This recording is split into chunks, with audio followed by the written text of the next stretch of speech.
Are you still talking about Jeffrey Epstein? This guy's been talked about for years. You're asking, we have Texas, we have this, we have all of the things. And are people still talking about this guy, this creep? For months now, U.S. Attorney General Pam Bondi had promised the release of documents on the disgraced financier Jeffrey Epstein, which she said could reveal damaging details. She drummed up anticipation over the files, which have long been a source of speculation. Anyway, thank you so much for having me. This is more people in one place than I've seen since the last Charlie Kirk event I was at, so it's hilarious. So I noticed everyone's been talking about Epstein tonight, and I want to kind of differ from the crowd a little bit in saying that I watched Ben Shapiro yesterday, and now, before you boo me, I thought he made a really solid point. He's like, it happened a long time ago.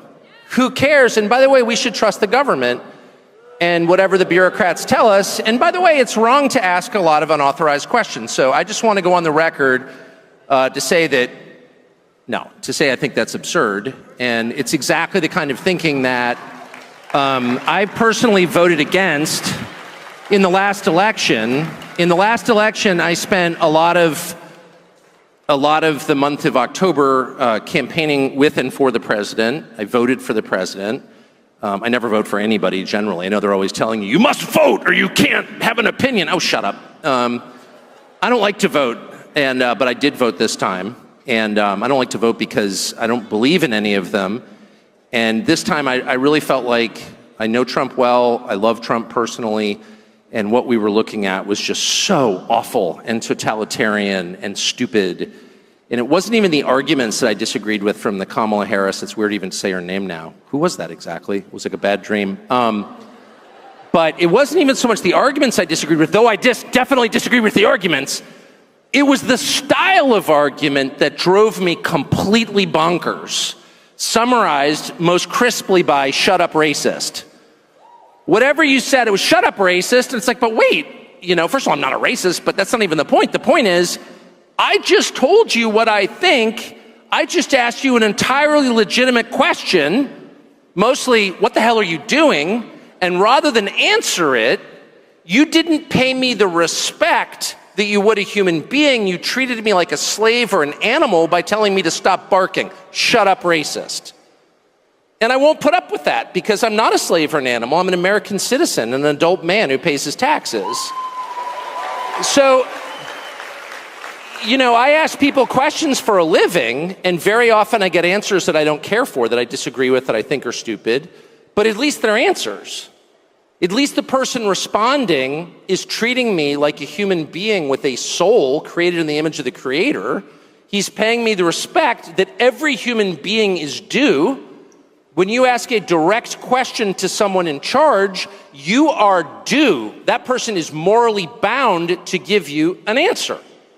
He's not bound to agree with you, but he's bound to stop and answer your question. And the left never did that. They would dismiss you out of hand. You are not worth listening to. Be quiet. And that's, of course, where the impulse to censorship comes from. It comes from the belief that you don't deserve to speak because you're not fully human. They own you. And that's what I voted against above all. I voted against a million different things that I hated about the last administration. Their insane desire to start pointless wars around the world. Their total unwillingness to protect this country domestically, to protect the people who live here, to protect the territorial integrity of the country, bringing in tens of millions of people illegally, giving them free stuff the second they get here, making a mockery of citizenship. I hated all of that. I hated all of that. But the thing I hated most was their total unwillingness to answer any question about why they were doing what they were doing, because it was just too insulting. And every single time I would just feel like raising the middle finger and screaming obscenities, which is not an adult response, I'll concede, but that's how I felt. And I think that's really at the heart of why the Epstein thing is so distressing. I mean, the guy was some weird sex freak who was abusing girls. We knew that. But the fact that the US government, the one that I voted for, refused to take my question seriously and instead said, case closed, shut up, conspiracy theorist, was too much for me. And I don't think the rest of us should be satisfied with that. And by the way, let me just say really quickly, because I was so mad about it that I think I found out part of what's going on. I think we are going to find out more. And I think the truth, for whatever it's worth, in case you're interested, is that the DOJ didn't release lots of incriminating sex videos with Epstein and his billionaire pals because they don't have them. They don't have them because when the original search warrant was served, 2007, I think, possibly 2006, I think 7, it was basically designed to protect Epstein. The search warrant was written in such a way to make sure that the feds never got their hands on the actually incriminating evidence. It's another way of saying the cover-up has been going on since 2007, almost 20 years. And so the real question is not, was Jeffrey Epstein a weirdo who was abusing girls? Yes, we can answer that. The real question is, why was he doing this, on whose behalf, and where did the money come from? And those are the questions that need to be answered. And I think it's entirely fair to ask them.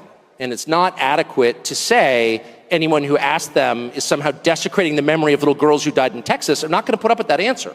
I don't care who gives that answer. That is not acceptable. And I think the real answer is Jeffrey Epstein was working on behalf of intel services, probably not American. And we have every right to ask, on whose behalf was he working? How does a guy go from being a math teacher at the Dalton School in the late 70s with no college degree to having multiple airplanes, a private island, and the largest residential house in Manhattan? Where did all the money come from? And no one has ever gotten to the bottom of that because no one has ever tried. And moreover, it's extremely obvious to anyone who watches that this guy had direct connections to a foreign government. Now, no one's allowed to say that that foreign government is Israel because we have been somehow cowed into thinking that that's naughty. There is nothing wrong with saying that. There is nothing hateful about saying that. There's nothing anti-Semitic about saying that. There's nothing even anti-Israel about saying that. I've spent my entire life pretty much in Washington, where I knew and loved a number of people, including one very close person who worked at CIA. That has never prohibited me from saying, I think the CIA has done some horrible things, murdered a bunch of people, participated in the murder of a sitting US president. It's got a whole trail of crimes. That doesn't make me a disloyal American. It doesn't make me anti-American in any sense. I was born here. My family's been here for hundreds of years. I love this country. That's why I live here. So criticizing the behavior of a government agency does not make you a hater. It makes you a free person. It makes you a citizen. You're allowed to do that because you're not a slave. You're a citizen. And you have a right to expect that your government will not act against your interests, and you have a right to demand that foreign governments not be allowed to act against your interest. That's not creepy. It shouldn't be forbidden. And yet all of us have trained ourselves to believe that you can't say that somehow, that that's like too naughty and forbidden. And the effect of making that off limits has been to create a lot of resentment, and I'll say it, hate online, where people feel like they can't just say, like, what the hell is this? You have the former Israeli prime minister living in your house. You have had all this contact with the foreign government. Were you working on behalf of Mossad? Were you running a blackmail operation on behalf of foreign government? By the way, every single person in Washington, D.C. thinks that. I've never met anyone who doesn't think that. I don't know any of them that hate Israel, but no one feels they can say that. Why? And I think the longer that we play along with it, the more subterranean and creepy and hateful the conversation actually becomes. So I think it's Mr. President, your daughter-in-law said that there should be transparency in the Epstein case. Do you agree with her, sir? The Attorney General's handled that very well. She's really done a very good job. And I think that when you look at it, you'll understand that. I would like to see that also. But I think the Attorney General, the credibility is very important. And you want credible evidence for something like that.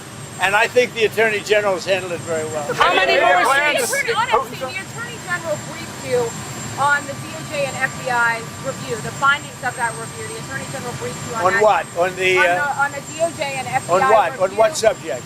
Epstein, on Epstein, of the review of the files. Attorney General Pam Bondi. A very quick briefing. Did she tell you, what did she tell you about the review? And specifically, did she tell you at all that your name appeared in the file?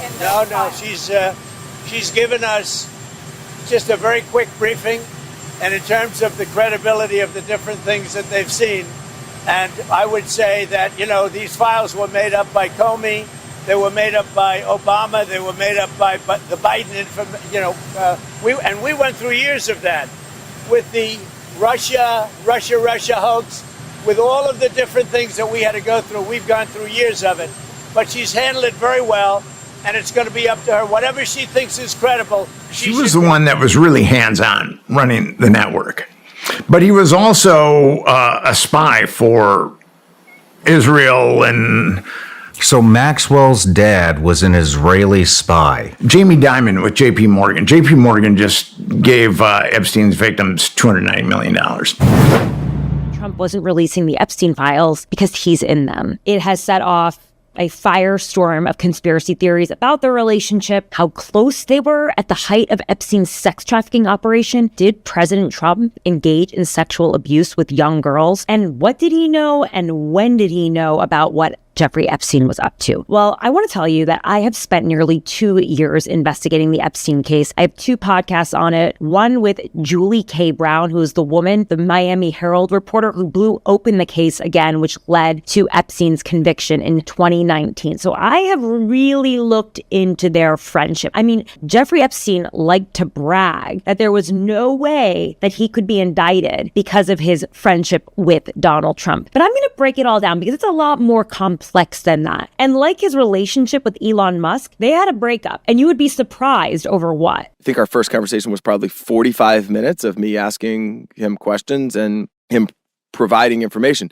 I think that was the only witness in the whole case ever to handle a subpoena that way. And how did he give you anything valuable? Oh, yeah. I mean, he at least told us who Jeffrey Epstein was close with and who his friends were and where to look, and told me more about how their relationship ended. That's right. Donald Trump, before he was president, actually offered to testify against Jeffrey Epstein when a victim, Courtney Wild, subpoenaed him. He sat down and he testified for her case against the government for giving Jeffrey Epstein a sweetheart non-prosecution deal. Clave, lo contaba mi compañero Maxi Montenegro, Toto Caputo estoy hablando, ¿no? Salvador Caputo.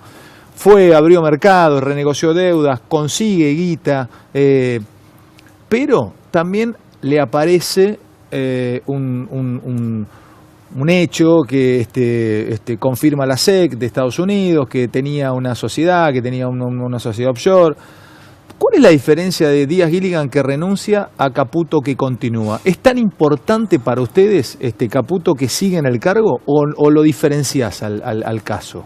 Primero quiero hablarte de Caputo, de Toto Caputo. Dale. Toto Caputo es un orgullo para este país y para este gobierno que sea ministro. Lo estás bancando de una manera, pero escúchame, estás en vivo. Escúchame, déjame contestar. Toto Caputo es de las 10 o 15 personas más talentosas que existen en el mundo, en el tema de finanzas. Recontrahecho en el mundo. Jugaba en la Champions League, no jugaba en Aldo Civi o en nada contra Aldo Civi, digamos, no jugaba en la B.